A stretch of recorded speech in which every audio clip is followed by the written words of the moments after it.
Welcome back to my channel. ഇന്നത്തെ video റമദാനിൽ shoot ചെയ്തിട്ടുള്ള എൻ്റെ ഒരു കംപ്ലീറ്റ് ഡേ ഇൻ മൈ ലൈഫാണ്.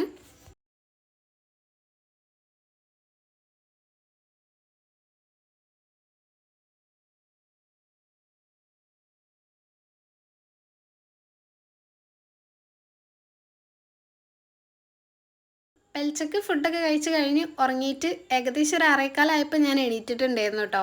എനിക്കിന്ന് കുറച്ച് കാര്യങ്ങളൊക്കെ ചെയ്യാനുള്ളതുകൊണ്ടാണ് ഇത്ര നേരത്തെ എണീറ്റിട്ടുള്ളത്. ചില ദിവസം ഞാൻ ഉറങ്ങലില്ല, ചിലപ്പം കുറച്ച് ലേറ്റായിട്ട് എണീക്കും. അങ്ങനെ ഓരോ ദിവസം ഓരോ പോലെയാണ്.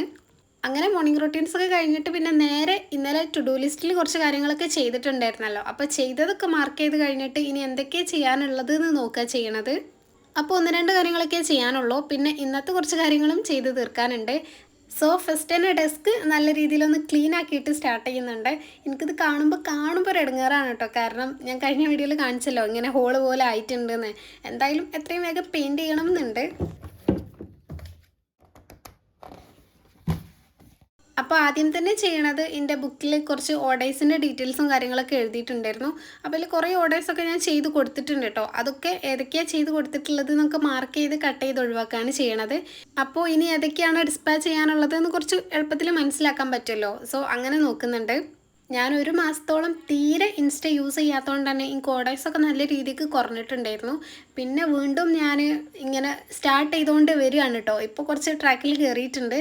ശരിക്കും അത്യാവശ്യം ഓർഡേഴ്സൊക്കെ കിട്ടിയിട്ടുള്ള ആ ഒരു സ്റ്റേജിൽ നിന്ന് നമ്മൾ തീരെ ഓർഡേഴ്സ് കിട്ടാത്തൊരു സ്റ്റേജിലേക്ക് എത്തിയിട്ട് പിന്നെ വീണ്ടും അത് സ്റ്റാർട്ട് ചെയ്യാന്ന് പറയുന്നത് കുറച്ച് പണിയുള്ള കാര്യമാണ്.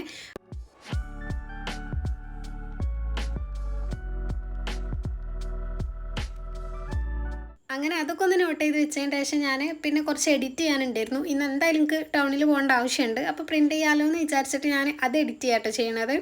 പോളറോയിഡ്സ് തന്നെയാണ് കേട്ടോ കൂടുതലും ചെയ്യാനുള്ളത്. അത് കാണാൻ വലിയതൊന്നും ഇല്ല എന്നുണ്ടെങ്കിലും കാണുമ്പോൾ നമുക്ക് വലിയ പണിയൊന്നും ഇല്ല എന്ന് തോന്നുകയാണെന്നുണ്ടെങ്കിലും എഡിറ്റ് ചെയ്യാൻ അത്യാവശ്യം നല്ല സമയമെടുക്കും. കാരണം 35 ഫോട്ടോസോളം ഞാൻ ചെയ്യാറുണ്ടല്ലോ. അപ്പോൾ ഓരോന്നും അങ്ങനെ ആഡ് ചെയ്ത് വരുമ്പോൾ അതിന് കുറച്ച് സമയമെടുക്കും.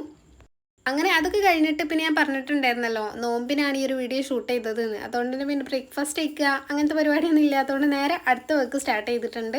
ഇത് എനിക്ക് കുറച്ച് വെഡ്ഡിങ് ഇൻവിറ്റേഷൻ കാർഡ്സ് ചെയ്യാനുണ്ടായിരുന്നു കേട്ടോ. ഞാൻ ഫസ്റ്റ് ടൈമാണ് ഇത് ചെയ്യണത്. അതായത് ഇതുവരെ എനിക്ക് ഈ ഒരു വെഡ്ഡിങ് ഇൻവിറ്റേഷൻ കാർഡ്സിന് ഓർഡേഴ്സ് ഒന്നും വന്നിട്ടില്ല. കുറേ എൻക്വയറി കാര്യങ്ങളൊക്കെ വന്നിട്ടുണ്ട്, പക്ഷെ അങ്ങനെ കൺഫേം ആയിട്ടൊന്നും ഇല്ലായിരുന്നു. ഇതാണ് ആദ്യമായിട്ട് കിട്ടണത്. ആൻഡ് കിട്ടിയിട്ടുള്ളത് അത്യാവശ്യം കുറച്ച് പണി ഉള്ളൊരു ടൈപ്പുമാണ് കേട്ടോ. സിമ്പിളായിട്ടുള്ളതൊന്നല്ല. പിന്നെ കുറച്ച് പീസ് 15 പീസ് മാത്രം മതി എന്ന് പറഞ്ഞിട്ടുണ്ടായിരുന്നു. അപ്പോൾ അതിൻ്റെ പ്രിൻറ്റും കാര്യങ്ങളൊക്കെ ഞാൻ ഓൾറെഡി ഒരു 3-4 ദിവസം മുന്നേ തന്നെ എടുത്ത് വെച്ചിട്ടുണ്ടായിരുന്നു. ഇനി ഒന്ന് സെറ്റ് ചെയ്യാനേ ഉള്ളൂ. ഇത് എനിക്കൊരു പിൻട്രസ്റ്റ് എന്നൊരു റെഫറൻസ് വീഡിയോ അയച്ച് തന്നിട്ട് അതേപോലെ ചെയ്യാൻ പറ്റുമോ എന്നൊക്കെയാണ് ചോദിച്ചിട്ടുണ്ടായിരുന്നത്. അപ്പോൾ നമുക്ക് എക്സാക്ട് സെയിം ചെയ്യാൻ പറ്റിയിട്ടില്ലെങ്കിലും നമ്മളൊരു 90-95% അതേപോലെ ആക്കാൻ പറ്റുമെന്നാണ് പറഞ്ഞിട്ടുണ്ടായിരുന്നത്. കാരണം മെറ്റീരിയൽസൊക്കെ ഡിഫറെൻ്റ് ആണല്ലോ അവിടെ കിട്ടുന്നത്. അപ്പോൾ ഒരു ഓക്കെ എന്ന് പറഞ്ഞാൽ അങ്ങനെ ചെയ്യാൻ സ്റ്റാർട്ട് ചെയ്തതാണ്. സത്യം പറഞ്ഞാൽ ഇങ്ങനത്തെ ഇപ്പോൾ നമ്മൾ ഇതുവരെ ചെയ്യാത്ത എന്തെങ്കിലും വർക്കോ അല്ലെങ്കിൽ നമുക്ക് ചെയ്യാൻ ഭയങ്കര ബുദ്ധിമുട്ടായിട്ട് തോന്നുന്ന വർക്കിനൊക്കെ എൻക്വയറി വരികയാണെന്നുണ്ടെങ്കിൽ ഞാൻ എന്താ ചെയ്യാന്ന് വെച്ചാൽ നമുക്ക് ചെയ്യാൻ പറ്റും, പക്ഷെ നമുക്ക് ഇതുവരെ ചെയ്യാത്തതുകൊണ്ടൊരു പറ്റുമോ എന്നുള്ളൊരു പേടി ഉണ്ടാവുമല്ലോ. പിന്നെ കുറച്ച് റിസ്ക് എടുക്കേണ്ടി വരും, അങ്ങനത്തെ കാര്യങ്ങളൊക്കെ ഉണ്ടാവുമല്ലോ. അപ്പം നമ്മൾ ആലോചിച്ച് ഒന്നെങ്കിൽ നമ്മൾ ചെയ്യാൻ പറ്റില്ല എന്ന് പറയും, അല്ലെങ്കിൽ കുറേ ആലോചിച്ച് റിസ്ക് എടുക്കാന്നുള്ള രീതിക്ക് ചെയ്യാം എന്ന് പറയും. അങ്ങനെയല്ലേ ചെയ്യാം. ഞാൻ എന്താ ചെയ്യാന്ന് വെച്ചാൽ ഇങ്ങനത്തെ ഓർഡേഴ്സിനൊക്കെ എൻക്വയറി വരുന്ന സമയത്ത് വേറെ ഒന്നും ആലോചിക്കാതെ പെട്ടെന്ന് തന്നെ അത് കൺഫേം ചെയ്യും. കാരണം അഡ്വാൻസ് പേയ്മെൻറ്റ് തന്നു കഴിഞ്ഞിട്ടാണ് വർക്ക് കൺഫേം ചെയ്യുക. അങ്ങനെ കൺഫേം ചെയ്ത് കഴിഞ്ഞാൽ പിന്നെ നമുക്കത് ക്യാൻസൽ ചെയ്യാനോ അല്ലെങ്കിൽ വേറെ എന്തെങ്കിലും എക്സ്ക്യൂസ് പറയാനുള്ളൊരു ഓപ്ഷനൊന്നും അവിടെ അല്ല. നമ്മൾ നിർബന്ധമായിട്ടത് ചെയ്യണം. നമ്മൾ ചെയ്യും. അപ്പോൾ പിന്നെ നമ്മൾ ചെയ്യണവരെ കുറച്ച് ടെൻഷൻ ഉണ്ടാവും. എനിക്കിത് ചെയ്യണവരെ കുറച്ച് ടെൻഷൻ ഉണ്ടായിരുന്നു. കാരണം ഇതുവരെ ചെയ്യാത്ത ടൈപ്പാണ്. ഇതിൽ ആ ഒരു ഫ്രണ്ടിലുള്ള ഡിസൈൻ എങ്ങനെ കൊടുക്കും, ഫസ്റ്റ് കരുതി ഗോൾഡൻ ഷീറ്റിൽ പ്രിൻറ്റ് ചെയ്ത് കട്ട് ചെയ്ത് വെക്കാം, അങ്ങനെ കുറേ ഡൗട്ട് ഉണ്ടായിരുന്നു. അപ്പോൾ നമുക്ക് ചെയ്യണവരെ ടെൻഷൻ ഉണ്ടെന്നുണ്ടെങ്കിലും ചെയ്ത് ഒരുവിധം പകുതി ചെയ്ത് കഴിഞ്ഞാൽ ഇപ്പം എനിക്ക് പ്രിൻറ്റിങ് കഴിഞ്ഞപ്പോൾ കുറേ സമാധാനമായിരുന്നു. അതേപോലെ ഒരുവിധം ചെയ്ത് കഴിഞ്ഞാൽ നമ്മൾ ഓക്കെ ആവും. പിന്നെ നമുക്ക് ഫ്രീ ആയിട്ട് തന്നെ ചെയ്യാൻ പറ്റും. അപ്പോൾ പിന്നെ അങ്ങനത്തെ വർക്ക് വരുന്ന സമയത്തോ അല്ലെങ്കിൽ പിന്നെ അങ്ങനെ കുറേ വർക്ക് എടുക്കാനൊക്കെ നമുക്ക് ഭയങ്കര കോൺഫിഡൻസ് തന്നെ. കാരണം നമ്മൾ ചെയ്യാത്തത് ചെയ്യാൻ കഴിയൂല എന്ന് വിചാരിച്ച് മാറ്റി വെച്ചിട്ടുണ്ടെന്നുണ്ടെങ്കിൽ പിന്നെ രണ്ടാമത് നമുക്ക് ഇങ്ങനെ എൻക്വയറി വരുന്ന സമയത്തും ആ ഒരു സെയിം അവസ്ഥ തന്നെ കാരണം ഉണ്ടാവുക. അപ്പോൾ അതുകൊണ്ട് എന്തെങ്കിലും ഇങ്ങനത്തെ റിസ്ക് ഉള്ളതൊക്കെ വരികയാണെന്നുണ്ടെങ്കിൽ ഞാൻ പെട്ടെന്ന് തന്നെ അതൊക്കെ കൺഫേം ചെയ്ത് ചെയ്യുകയാണ് കേട്ടോ ചെയ്യാറ്. നമ്മൾ 100% പെർഫെക്റ്റ് ആവുമെന്നല്ല, കാരണം ഫസ്റ്റ് ടൈം ട്രൈ ചെയ്ത് നോക്കല്ലേ കാരണം. പക്ഷേ നമ്മൾ മാക്സിമം എഫേർട്ട് എടുത്ത് ചെയ്ത് കഴിഞ്ഞാൽ കുറേയൊക്കെ കുഴപ്പമില്ലാണ്ട് തന്നെ കിട്ടും. അങ്ങനെ കുറച്ച് കട്ട് ചെയ്ത് വെച്ചതിന് ശേഷം ഞാൻ ബാക്കിയുള്ള പീസൊക്കെ എടുത്ത് കളയുന്നുണ്ട് കേട്ടോ. കാരണം ഇത് കുറേ ഉള്ളതുകൊണ്ട് തന്നെ ഡെസ്കിൽ എല്ലാം കൂടെ പെരന്ന് കിടക്കണ്ടെന്ന് കരുതിയിട്ട് പിന്നെ ഇതിന് ഹോളിടാൻ വേണ്ടിയിട്ട് ഇതിനിങ്ങനെ ഹോളിട്ടിട്ട് ഒരു ഗോൾഡൻ റിങ് വെച്ചിട്ടുള്ളൊരു മോഡലാണ് ഒരു സെൻഡ് ചെയ്ത് തന്നിട്ടുള്ളത്. പിന്നെ ടാസൽസൊക്കെ വെച്ചിട്ടുള്ളത്. അപ്പോൾ ആദ്യം ഞാൻ വിചാരിച്ചു ആ സാധനം എൻ്റെ ഇല്ലല്ലോ, ആ ഒരു ഹോൾ, ആ ഒരു പഞ്ച്. അപ്പോൾ ഞാൻ വിചാരിച്ചു സാധാ നമ്മൾ ഹോൾ പഞ്ചർ യൂസ് ചെയ്തിട്ട് അങ്ങനെ ടാസൽസ് കെട്ടി കൊടുക്കാമെന്ന്. പിന്നെ ഞാൻ ആലോചിച്ചപ്പോൾ എനിക്ക് തോന്നി എന്തായാലും അത് കിട്ടുകയാണെന്നുണ്ടെങ്കിൽ ഒന്ന് വാങ്ങാം. കാരണം കസ്റ്റമർ എന്തായാലും ആ ഒരു മോഡലല്ലേ സെൻഡ് ചെയ്ത് തന്നത്. പിന്നെ എനിക്ക് പിന്നെയും യൂസ് ചെയ്യാമല്ലോ എന്നുള്ള രീതിക്ക് ഞാൻ ഈ ഒരു ടാസൽസ് വാങ്ങാൻ വേണ്ടി ബട്ടൺ ഹൗസിൽ പോയ സമയത്ത് ആ ഒരു ഐലറ്റ് പഞ്ച് വാങ്ങിയിട്ടുണ്ടായിരുന്നു. അതിന് ഐലറ്റ് പഞ്ച് എന്നാണ് കേട്ടോ പറയുക. ഗോൾഡനും സിൽവറൊക്കെ ഉണ്ട്. അപ്പോൾ അത് കണ്ടപ്പോൾ അങ്ങനെ അത് വാങ്ങിയിട്ടുണ്ടായിരുന്നു. പിന്നെ അതിലേക്കുള്ള ആ ഒരു ഐലറ്റ്സും അതിൻ്റെ കൂടെ തന്നെ വാങ്ങിയതാണ്. ഞാൻ വിചാരിച്ചു എന്തായാലും ഇനി റിംഗ് ആൽബംസൊക്കെ നമ്മൾ ചെയ്യാറുണ്ടല്ലോ, അപ്പോൾ അതിനൊക്കെ യൂസ് ചെയ്യാമെന്നൊക്കെ കരുതി അങ്ങനെ വാങ്ങിയതാണ്. അങ്ങനെ എന്തായാലും കാർഡ്സൊക്കെ കംപ്ലീറ്റ് ആയിട്ട് കട്ട് ചെയ്തിട്ടുണ്ടായിരുന്നു. ഇനി ഇതിന് ഹോളിട്ട് കൊടുക്കുക കേട്ടോ ചെയ്യണത്, ഈ ഒരു പഞ്ച് യൂസ് ചെയ്തിട്ട്. അപ്പോൾ കറക്റ്റ് സെൻറ്ററൊക്കെ മാർക്ക് ചെയ്ത് അങ്ങനെ ചെയ്യണുണ്ട്. സത്യം പറഞ്ഞാൽ ഇതുവരെ ഒരു പ്രശ്നമില്ലായിരുന്നു, ഒക്കെ ഓക്കെയാണ്. ഞാൻ വിചാരിച്ചത് ഈ ഒരു മെഷീൻ ഉള്ളതുകൊണ്ട് തന്നെ പെട്ടെന്ന് തന്നെ അതിൻ്റെ ഉള്ളിൽ ഇൻസേർട്ട് ചെയ്ത് കൊടുക്കുക, പ്രസ് ചെയ്യുക, സംഭവം റെഡിയായി എന്നാണ്.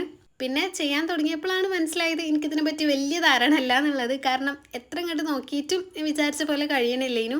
പിന്നെ ഇതിൻ്റെ ബാക്കിൽ, അതായത് ഇത് വാങ്ങിയ പാക്കറ്റുമ്മേൽ ഇതിൻ്റെ ട്യൂട്ടോറിയലോ അല്ലെങ്കിൽ ഇത് യൂസ് ചെയ്യണ മാനുവലോ ഒന്നും ഇല്ലാത്തതുകൊണ്ട് തന്നെ നമ്മളൊരു ഐഡിയക്ക് വേണമല്ലോ ചെയ്യാൻ.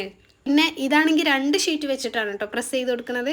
അപ്പോൾ അതുകൊണ്ട് തന്നെ അതിൻ്റേതായിട്ടുള്ളൊരു ബുദ്ധിമുട്ടുണ്ടായിരുന്നു. പിന്നെ എങ്ങനെയൊക്കെയോ ഞാൻ എൻ്റെ ഒരു ഇതിലങ്ങോട്ട് ചെയ്ത് ഒരു 1-2 ചെയ്ത് കഴിഞ്ഞപ്പോൾ പിന്നെ മനസ്സിലായിട്ടോ എങ്ങനെയാണെന്നുള്ളത്. ആദ്യമായിട്ട് ചെയ്യണതായതുകൊണ്ട് തന്നെ കുറേയൊക്കെ എൻ്റെ കയ്യിൽ നിന്ന് പോയിട്ടുണ്ടായിരുന്നു. എന്നാലും പ്രശ്നമല്ല കേട്ടോ, ഞാൻ ഒരുവിധമൊക്കെ ഒപ്പിച്ച് അങ്ങനെ ഫുള്ള് ചെയ്തിട്ടുണ്ട്. ഫസ്റ്റത്തെ 2 ചെയ്തപ്പോൾ ഒരു തലതിരിഞ്ഞ പോലെ ഉണ്ടായിരുന്നു. പിന്നെ അങ്ങോട്ട് ശരിയായിട്ടോ, ഓക്കെ, ബാക്കിയൊക്കെ കറക്റ്റായിട്ട് തന്നെ കിട്ടിയിട്ടുണ്ട്.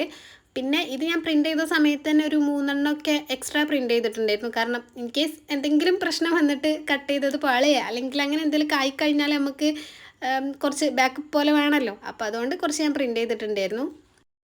അങ്ങനെ അത് കഴിഞ്ഞിട്ട് പിന്നെ ഞാൻ ഇതിന് കവർ ചെയ്യാട്ടോ ചെയ്യണത്. അപ്പം ഇത് കറക്റ്റ് അളവിൽ തന്നെ പ്രിൻ്റ് ചെയ്ത സമയത്ത് സെറ്റ് ചെയ്തുകൊണ്ട് തന്നെ നമുക്ക് അങ്ങനെ വലിയ പണിയൊന്നും ഇല്ല കേട്ടോ.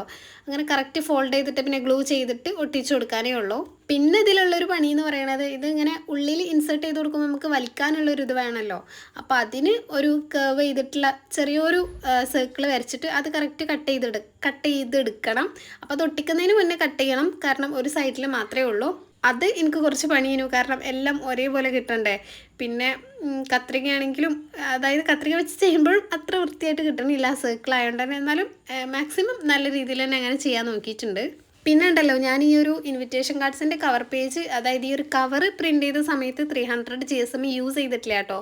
220 അത്രയൊക്കെ എടുത്തിട്ടുള്ളൂ. കാരണം ഇത് ഫോൾഡ് ചെയ്യാനുള്ളതായതുകൊണ്ട് തന്നെ ഭയങ്കര കട്ടിയുള്ള ഷീറ്റ് ആണെന്നുണ്ടെങ്കിൽ അതിൻ്റെ സൈഡിൽ ആ ഒരു മടക്കുമ്പോൾ അടയാളം വരും, ഒരു വൈറ്റ് കാണും. അപ്പോൾ ഇങ്ങനത്തേനൊക്കെ നമ്മൾ കട്ടി കുറഞ്ഞിട്ടുള്ളത് വേണം എടുക്കാൻ. അങ്ങനെ ഒന്ന് ചെയ്ത് അതിൻ്റെ അളവും കാര്യങ്ങളൊക്കെ കറക്റ്റ് അല്ലേ എന്ന് നോക്കിയതിന് ശേഷം ഞാൻ ബാക്കിയും കൂടെ സെറ്റ് ചെയ്യണുണ്ട്. പിന്നെ എൻ്റെ സൗണ്ടിന് ചിലപ്പോൾ ചെറിയൊരു പ്രശ്നം ഉണ്ടാവും കേട്ടോ, കാരണം എനിക്ക് 2 ദിവസമായിട്ട് തൊണ്ടവേദനയൊക്കെയാണ്. പിന്നെ ഇപ്പോൾ വോയിസ് കൊടുത്തിട്ടില്ല എന്നുണ്ടെങ്കിൽ ഈ ഒരു വീഡിയോ ഒക്കെ എഡിറ്റ് ചെയ്ത് ഇടാത്തതുകൊണ്ട് തന്നെ ഫോണിൽ സ്റ്റോറേജ് കുറവാണ്. അപ്പോൾ അടുത്ത വീഡിയോസ് ഇനി എടുക്കണം എന്നുണ്ടെങ്കിൽ ഇതൊക്കെ എഡിറ്റ് ചെയ്ത് അപ്ലോഡ് ചെയ്യലും നിർബന്ധമാണ്. അപ്പോൾ അതുകൊണ്ടാണ് കേട്ടോ ഇങ്ങനെ സൗണ്ട് പോരാന്നാണെങ്കിലും ഞാൻ വോയിസ് ഓവർ കൊടുക്കണേ.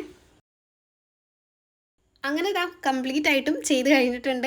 അപ്പോൾ ഏകദേശം 10 ആയിട്ടുണ്ട് കേട്ടോ സമയം. അത്യാവശ്യം സമയം എടുത്തിട്ടുണ്ടായിരുന്നു. ഇനി ഇതിന് ടാസൽസ് ഇട്ട് കൊടുക്കാനേ ഉള്ളൂ. അപ്പോൾ ഈ ഹോൾ നമ്മളിങ്ങനെ പഞ്ച് ചെയ്തുകൊണ്ട് തന്നെ അതിൻ്റെ ഉള്ളിൽ ചിലപ്പോൾ ആ പേപ്പർ പീസ് കുടുങ്ങിയിട്ടുണ്ടാവും. അപ്പോൾ അതൊക്കെ ഒഴിവാക്കിയതിന് ശേഷം ടാസൽസ് കെട്ടിക്കൊടുക്കുക ചെയ്യണത്. ഇതാദ്യം ഞാൻ വിചാരിച്ചു ഇങ്ങനെ കട്ട് ചെയ്യാണ്ട് തന്നെ നമ്മളൊരു ചെറിയ നോട്ട് പോലെ ഇട്ട് കൊടുക്കാമെന്ന്, ഇങ്ങനെ കുടുക്കിയിട്ട് വലിക്കൂലേ അങ്ങനെ. പക്ഷെ അങ്ങനെ ചെയ്യുകയാണെന്നുണ്ടെങ്കിൽ ഇത് നമുക്ക്, ഇതിപ്പോൾ ഞാൻ പറഞ്ഞല്ലോ 2 ഷീറ്റ് ഒരുമിച്ച് വെച്ചിട്ടാണ് പ്രസ് ചെയ്തിട്ടുള്ളത്. അപ്പോൾ അത് ഈസി ആയിട്ട് ഓപ്പൺ ചെയ്യാനും ക്ലോസ് ചെയ്യാനും കഴിയില്ല. അപ്പോൾ ഇങ്ങനെ കുറച്ച് ലൂസായിട്ട് കെട്ടിട്ട് കൊടുക്കുക കേട്ടോ ചെയ്യണത്. ഞാനാണെങ്കിൽ അത്യാവശ്യം സമയം എടുത്തിട്ടാണ് കേട്ടോ അത് കംപ്ലീറ്റ് ചെയ്തിട്ടുള്ളത്. കാരണം ഈ ഒരു ടാസലിൻ്റെ മുകളിലത്തെ ആ ഒരു ഭാഗം ഉണ്ടല്ലോ, അത് ഭയങ്കര നീളമൊന്നും ഇല്ല. അപ്പോൾ നമ്മൾ കെട്ടുമ്പോൾ ഷോർട്ടായിട്ട് വേണം കെട്ടിക്കൊടുക്കാൻ. കുറേ അങ്ങോട്ട് വലിച്ച് കെട്ടുകയാണെന്നുണ്ടെങ്കിൽ അത് ഭയങ്കര ഇതായിട്ട് പോവും. പറയുന്നത് എന്തെങ്കിലും നിങ്ങൾക്ക് മനസ്സിലായിട്ടുണ്ടോ എന്ന് എനിക്കറിയില്ല. അങ്ങനെ കേട്ടോ, അതായത് അധികം നീളമില്ലാത്തതുകൊണ്ട് നമ്മൾ കെട്ടുമ്പോൾ കുറേ നേരം നോക്കിയാൽ തുമ്പിൽ വേണം കെട്ടിക്കൊടുക്കാൻ. എന്തായാലും കുറച്ച് സമയം എടുത്തിട്ട് ഞാനതൊക്കെ കംപ്ലീറ്റ് ചെയ്തിട്ടുണ്ടായിരുന്നു. ഏകദേശം 11:30 ആയിട്ടുണ്ട് കേട്ടോ ഇതിൻ്റെ വർക്കൊക്കെ കഴിഞ്ഞപ്പം. പിന്നെ ഡെസ്കും താഴേക്ക് എങ്ങനെയാണെന്ന് ഞാൻ പ്രത്യേകം പറയണ്ടല്ലോ. അപ്പോൾ എന്തായാലും ഓരോന്നായിട്ട് ക്ലീൻ ആക്കുകയാണ്. ഫസ്റ്റ് ഡെസ്കിലുള്ള ആവശ്യമില്ലാത്ത സാധനങ്ങളൊക്കെ മാറ്റുക കേട്ടോ ചെയ്യണത്. ഫസ്റ്റ് തന്നെ ആ ഒരു ഐലറ്റ്സും പഞ്ചിങ് മെഷീനും ഒക്കെ എടുത്ത് വെക്കുന്നുണ്ട്.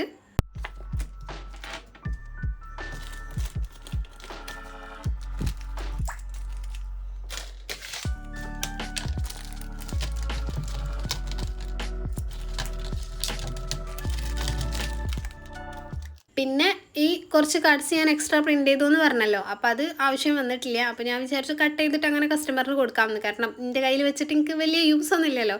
പക്ഷേ സത്യം പറഞ്ഞാൽ ഞാനത് കൊണ്ടുപോകാൻ മറന്നിട്ടുണ്ടേനു. പിന്നെ തിരിച്ച് വീട്ടിലെത്തിയിട്ടോ ഓർമ്മ വന്നേ.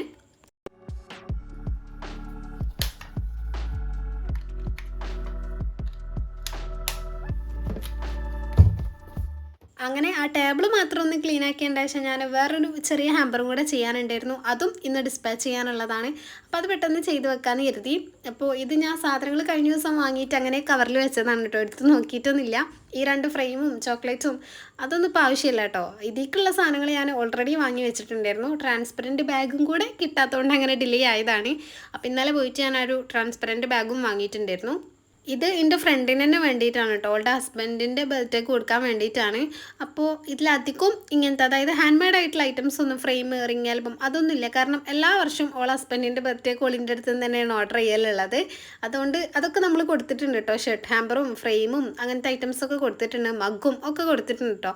അപ്പം ഇനി ഇല്ലാത്ത സാധനങ്ങളല്ലേ കൊടുക്കാൻ പറ്റുള്ളൂ, കൊടുത്ത് തന്നെ റിപ്പീറ്റ് ചെയ്യാൻ പറ്റില്ലല്ലോ. അതുകൊണ്ട് ഇപ്രാവശ്യം കുറച്ച് യൂസ്ഫുൾ ആയിട്ടുള്ള ഐറ്റംസൊക്കെയാണ് വെക്കണം എന്ന് പറഞ്ഞിട്ടുണ്ടായിരുന്നത്. ഇതൊക്കെ ഓള് പറഞ്ഞ സാധനങ്ങൾ അങ്ങനെ ഓർഡർ ചെയ്ത് അങ്ങനെയൊക്കെ വാങ്ങാം കേട്ടോ ചെയ്തിട്ടുള്ളത്. ഈ ഒരു ട്രാൻസ്പെറൻറ്റ് ബാഗിൻ്റെ കവർ ഉണ്ടല്ലോ, ഒരു ഇതേപോലത്തെ ചെറിയ കവർ ഉണ്ടാവുമല്ലോ ഇതിൻ്റെ പുറത്ത്, അത് റിമൂവ് ചെയ്യണമെന്ന് ആദ്യം എനിക്ക് അറിയണ്ടായിരുന്നില്ല കേട്ടോ. ആദ്യമൊക്കെ ഞാൻ വാങ്ങിയ സമയത്ത് ഇത് എന്താ ഇങ്ങനെ ഒരുമാതിരി കളർ എന്നൊക്കെ വിചാരിച്ചിട്ടുണ്ടായിരുന്നു. പിന്നെ അങ്ങനെ ഇക്കാരെന്ന് കരുതി ഞാൻ 1-2 സാധനങ്ങളൊക്കെ ഡെലിവറി ചെയ്തിട്ടുണ്ട് കേട്ടോ. അത് കഴിഞ്ഞിട്ടാണ് പിന്നെ എനിക്ക് ഷോപ്പിൽ പോയപ്പോഴോ അല്ല ഏതോ ഒരു റീല് കണ്ടപ്പോഴോ അങ്ങനെ മനസ്സിലായത് ഇത് റിമൂവ് ചെയ്യണം എന്നുള്ളത്. അല്ലെങ്കിൽ പിന്നെ വാങ്ങണ സമയത്ത് ഷോപ്പിൽ നിന്ന് പറഞ്ഞിട്ടുണ്ടേ ഇതിങ്ങനെയാണെന്നുള്ളത്. ഓലും പറഞ്ഞു തന്നിട്ടില്ലേനു, എനിക്കും അറിയില്ല. പിന്നെ ഇതിന് മുകളിൽ ബർത്ത്ഡേ ടോപ്പർ വെക്കണമെന്ന് ഞാൻ ചോദിച്ചിട്ടുണ്ടായിരുന്നു. വെച്ചാൽ ഒന്നുകൂടെ ഭംഗീകാരം. അപ്പോൾ ഓൾക്ക് വെക്കണ്ടെന്ന് പറഞ്ഞുകൊണ്ട് പിന്നെ ഞാൻ അങ്ങനെ സിമ്പിളായിട്ടാണ് ചെയ്യണത്. അപ്പോൾ ഇതിൽ ഇൻക്ലൂഡ് ചെയ്യാനുള്ളത് ഈ ഒരു യാഡ്ലിൻ്റെ പെർഫ്യൂമും പിന്നെ സൺസ്ക്രീൻ കേട്ടോ. ഡോക്ടർ ഷത്തിൻ്റെ ഒരു അത്യാവശ്യം കുഴപ്പമില്ലാത്ത നല്ല സൺസ്ക്രീനാണ്. പിന്നെ നമ്മളെ ചാർജർ കേബിൾ ഉണ്ടല്ലോ, അത് മീഷോന്ന് ഓർഡർ ചെയ്തിട്ടുള്ളതാണ് കേട്ടോ. ഇത് സംഭവം അടിപൊളിയാണ് കേട്ടോ. 130 ഷിപ്പിംഗ് ചാർജ് ഒന്നുമില്ല, ടോട്ടൽ 130 ആയിട്ടുള്ളായിരുന്നു. പക്ഷെ എനിക്ക് ഇങ്ങനെ തുറന്നു നോക്കിയ സമയത്ത് നല്ല ക്വാളിറ്റി ഉള്ള പോലെ തോന്നി. ഇതിൻ്റെ ഉള്ളത്തെ വയറിൻ്റെ അവസ്ഥ എന്താണെന്ന് എനിക്കറിയില്ല, അത് യൂസ് ചെയ്താലേ മനസ്സിലാവുള്ളൂ. പക്ഷേ ഈ ഒരു പുറത്ത് വരുന്ന അഡാപ്റ്ററിൻ്റെ കവറും സംഭവമൊക്കെ ഉണ്ടല്ലോ, അതൊക്കെ സത്യം പറഞ്ഞാൽ നല്ല ക്വാളിറ്റി ഉണ്ട് കേട്ടോ. അപ്പോൾ അതും വെച്ചിട്ടുണ്ട്. പിന്നെ കുറച്ച് ചോക്ലേറ്റ്സുമാണ്. ഇതിന് പിന്നെ വലിയ പണിയൊന്നുമില്ല കേട്ടോ, എല്ലാം ആ ഒരു ഓർഡറിൽ സെറ്റ് ചെയ്താൽ മതി. ഞാനാണെങ്കിൽ അളവെടുത്ത് ഹാമ്പർ വാങ്ങിയ മാതിരിയായിരുന്നു, കറക്റ്റ് സാധനങ്ങളും ഇതിൽ ഫിറ്റ് ആയിട്ടുണ്ടായിരുന്നു കേട്ടോ. ആ ഒരു ചാർജറിൻ്റെ കവർ മാത്രം പുറത്ത് വെച്ചാൽ മതി, ബാക്കിയുള്ളതിനൊക്കെ കറക്റ്റ് ഇങ്ങനെ ഫ്രണ്ടിൽ വെക്കാൻ പറ്റി.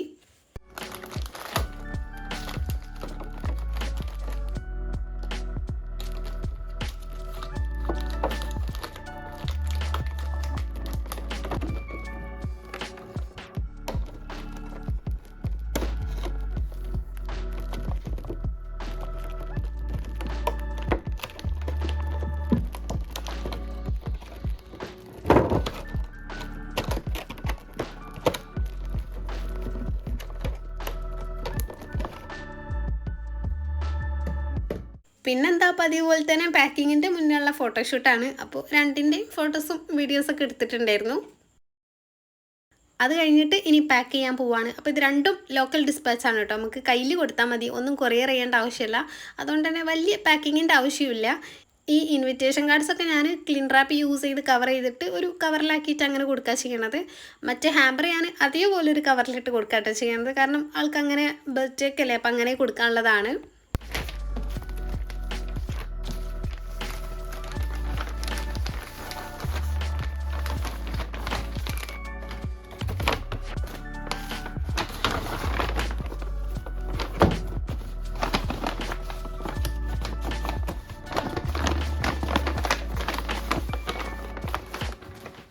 അങ്ങനെ 2ഉം 2 കവറിലാക്കി മാറ്റി വെച്ചിട്ട് പിന്നെ എൻ്റെ അടിച്ചുവാരലും ഫ്രഷ് ആവലും ഒക്കെ കഴിഞ്ഞ് ഞാൻ പോകാൻ വേണ്ടി ഇറങ്ങിയിട്ടുണ്ടായിരുന്നു. അപ്പോൾ നോമ്പായതുകൊണ്ട് തന്നെ അധികം അങ്ങോട്ട് ലേറ്റ് ആവണ്ടെന്ന് കരുതിയിട്ട് ഞാൻ പിന്നെ എല്ലാം ഒന്നും വീഡിയോ എടുക്കാൻ നിന്നിട്ടില്ല കേട്ടോ. അങ്ങനെ അന്ന് അമ്ലുവിന് സ്കൂളുള്ള ദിവസമായിരുന്നു, എക്സാം നടന്നുകൊണ്ടിരിക്കുന്ന ടൈമായിരുന്നു. അപ്പോൾ ഉമ്മ വീട്ടിലില്ലാത്തതുകൊണ്ട് തന്നെ പോണ വഴിയിൽ ഓനെയും പിക്ക് ചെയ്തിട്ടാണ് കേട്ടോ പോയിട്ടുണ്ടായിരുന്നത്. ഓൻ്റെ എക്സാം കഴിഞ്ഞിട്ട് അങ്ങനെ ഓനെ എടുത്തിട്ടാണ് പോയിട്ടുണ്ടായിരുന്നത്. അപ്പോൾ ഫസ്റ്റ് തന്നെ ഇൻവിറ്റേഷൻ കാർഡ്സ് കൊടുക്കാൻ വേണ്ടിയിട്ട് ഒരു ജ്വല്ലറിക്കാണ്, നമ്മുടെ ചെമ്പണ്ണൂർ ജ്വല്ലറി ഉണ്ടല്ലോ മഞ്ചേരി, അവിടെയാണ് കേട്ടോ കൊടുത്തിട്ടുള്ളത്. അവിടുത്തെ സ്റ്റാഫ് ആരോ ഓലെ കസിനാണെന്ന് പറഞ്ഞപ്പോൾ അങ്ങനെ കൊടുത്തിട്ടുണ്ടേനു. പിന്നെ എനിക്ക് പെയിൻറ് ചെയ്യാൻ വേണ്ടിയിട്ട് ബ്രഷും അതൊക്കെ വാങ്ങാനുണ്ട്. അപ്പോൾ ഡെസ്കിൻ്റെ അവസ്ഥകൾ കണ്ടല്ലോ, അപ്പോൾ അത് ഒന്ന് പെയിൻറ് ചെയ്യാൻ വേണ്ടിയിട്ട് ഞാൻ ബ്രഷൊക്കെ നോക്കാൻ വന്നതാണ്. ഞാൻ എല്ലാ പ്രാവശ്യവും ബ്രഷ് തന്നെയാണ് കേട്ടോ വാങ്ങലുള്ളത്. അപ്പോൾ ഇപ്രാവശ്യം വന്നപ്പോൾ ഇങ്ങനെ പല സൈസിലും റോളർ കണ്ടപ്പോൾ ഒരു പറഞ്ഞു റോളർ വെച്ച് നല്ലതാണ്, നല്ല ഈസിയാണ് എന്നൊക്കെ പറഞ്ഞപ്പോൾ ഞാൻ പിന്നെ എടുത്ത ബ്രഷ് തിരിച്ച് വെച്ച് റോളർ എടുത്തു. അങ്ങനെ റോളറും പിന്നെ മിക്സ് ചെയ്യാനുള്ള ടെർപ്പൻ്റൊക്കെ വാങ്ങിയതിന് ശേഷം പിന്നെ ഹാമ്പർ ബോക്സ് വാങ്ങാൻ വേണ്ടിയിട്ട് കേട്ടോ പോയിട്ടുള്ളത്. അപ്പോൾ അതും അങ്ങനെ നോക്കി വാങ്ങണുണ്ട്. എനിക്ക് വേണ്ടത് 5 ഇഞ്ചിൽ വരുന്ന ചെറിയ ബോക്സ് ഉണ്ടല്ലോ, അതായിരുന്നു സ്ക്വയർ. അതാണെങ്കിൽ ഇപ്പോൾ എവിടെയും കിട്ടാനില്ല കേട്ടോ. പിന്നെ ലാസ്റ്റ് ചോക്ലേറ്റൊക്കെ വാങ്ങണ ഷോപ്പിൽ കുറേ തപ്പി ഒന്ന് കിട്ടിയിട്ടുണ്ടായിരുന്നു. പിന്നെ നേരെ പ്രിൻ്റ് ചെയ്യാനാണ് പോയിട്ടുള്ളത്. അങ്ങനെ അവിടുന്ന് ആവശ്യമുള്ളതൊക്കെ പ്രിൻ്റ് ചെയ്തതിന് ശേഷം പിന്നെ ഉമ്മ വരാമെന്ന് പറഞ്ഞിട്ടുണ്ടായിരുന്നു കേട്ടോ തിരിച്ച് വീട്ടിൽ പോകുന്ന സമയത്ത്. അപ്പം ഒരുമിച്ച് പോകാമല്ലോ എന്ന് കരുതി അങ്ങനെ ഉമ്മാനെ വെയിറ്റ് ചെയ്ത് നിൽക്കുകയാണ്. അപ്പോൾ ഒരു ഫ്രൂട്ട്സും കടൻ്റെ മുന്നിലാണ് കേട്ടോ വെയിറ്റ് ചെയ്ത് നിന്നതിന്. അപ്പോൾ കുറേ നേരം ഞാനങ്ങനെ വെറുതെ നിന്നു. പിന്നെ കുറച്ചിങ്ങനെ അവിടെ നോക്കിക്കല്ലേ കുറേ നേരം, അപ്പോൾ കുറച്ച് ഫ്രൂട്ട്സും കൂടെ വാങ്ങാമെന്ന് വിചാരിച്ചിട്ട് കുറച്ച് ഫ്രൂട്ട്സും വാങ്ങിയിട്ടുണ്ടായിരുന്നു. അവിടെ ആണെങ്കിൽ നല്ല ഫ്രഷ് സ്ട്രോബെറീസ് ഉണ്ട് കേട്ടോ. എനിക്കിങ്ങനെ പുറത്ത് ഫ്രൂട്ട്സ് ഷോപ്പിൽ നിന്ന് വാങ്ങുന്ന സ്ട്രോബെറീസൊക്കെ നല്ല ഫ്രഷ് ആയിട്ട് തോന്നലുണ്ട്. മാളെന്നല്ല സൂപ്പർ മാർക്കറ്റിൽ നിന്നൊക്കെ വാങ്ങണതിനെക്കാട്ടിലും ഫ്രഷ് ആയിട്ട് ഇങ്ങനെ തോന്നലുണ്ട്. പക്ഷേ റേറ്റിലും കുറച്ച് ഡിഫറൻസ് ഉണ്ടാവും. പിന്നെ നോമ്പല്ലേന്ന് വിചാരിച്ച് ഞാൻ അതൊന്നും വാങ്ങിയിട്ടില്ലായിരുന്നു. ഞാൻ ജ്യൂസ് അടിക്കാൻ ഓറഞ്ചും പിന്നെ ഒരു മാങ്ങയും അങ്ങനെയൊക്കെയാണ് വാങ്ങിയിട്ടുണ്ടായിരുന്നത്. അങ്ങനെയൊക്കെ വാങ്ങിയപ്പോൾ ഉമ്മ വന്നിട്ടുണ്ടായിരുന്നു. പിന്നെ തിരിച്ച് ഓട്ടോയിൽ വീട്ടിലേക്ക് തന്നെ പോവാണ്. വീട്ടിലെത്തിയിട്ട് പിന്നെ എല്ലാം ഒന്ന് റെസ്റ്റ് എടുത്ത് ഫ്രഷ് ആവലും അങ്ങനെ എല്ലാം കഴിഞ്ഞിട്ട് പിന്നെ നോമ്പ് തുറക്കുന്നതിന് കുറച്ച് മുന്നേ ഞാൻ ജ്യൂസ് അടിക്കാട്ടോ ചെയ്യണത്. എനിക്ക് മാത്രമേ ഉണ്ടാക്കണുള്ളൂ, കാരണം ഓർക്കൊക്കെ വേറെ എന്തോ ജ്യൂസ് ഉണ്ടാക്കിയിട്ടുണ്ടായിരുന്നു. എനിക്ക് പിന്നെ അങ്ങനെ പാലൊഴിച്ച് ജ്യൂസ് അപ്പോൾ കുടിക്കാൻ തോന്നാത്തതുകൊണ്ട് ഞാൻ ഓറഞ്ച് ജ്യൂസ് ആക്കാമെന്ന് വിചാരിച്ചു. ഞാനാണെങ്കിൽ ഓറഞ്ചൊക്കെ ജ്യൂസ് അടിക്കുമ്പോൾ അധികം ആൾക്കാർ എങ്ങനെ ഇക്കാരം എനിക്കറിയില്ല കേട്ടോ എങ്ങനെയാണെന്നുള്ളത്. ഞാനാണെങ്കിൽ എല്ലാ കുരുവും കളഞ്ഞിട്ട് അങ്ങനെയാണ് കേട്ടോ ജ്യൂസ് അടിക്കലുള്ളത്. ചിലർ കുരുവൊന്നും കളയാണ്ട് എല്ലാം ഒരുമിച്ചിട്ടിട്ട് ജസ്റ്റ് ഒന്ന് പൾസ് ചെയ്തിട്ട് അങ്ങനെയും ജ്യൂസ് ആക്കുമല്ലോ. പക്ഷെ ഞാൻ കുരുവൊക്കെ കളഞ്ഞിട്ട് അത്യാവശ്യം കുറേ നേരം പൾസ് ചെയ്തിട്ട് അങ്ങനെ ജ്യൂസ് ആക്കും. പിന്നെ കുറച്ച് ബത്തക്ക ഉണ്ടായിരുന്നു കേട്ടോ, അതും കട്ട് ചെയ്ത് വെച്ചു.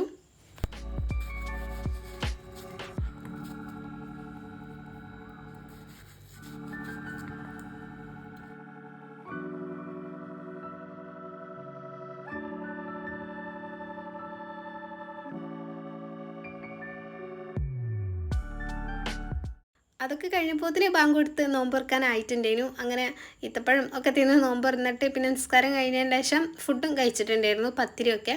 അപ്പോൾ അത്രേ അന്ന് വീഡിയോ എടുത്തിട്ടുള്ളൂ. ഇനി എന്തായാലും നെക്സ്റ്റ് ഒരു വീഡിയോയിൽ കാണും വരെ ബൈ.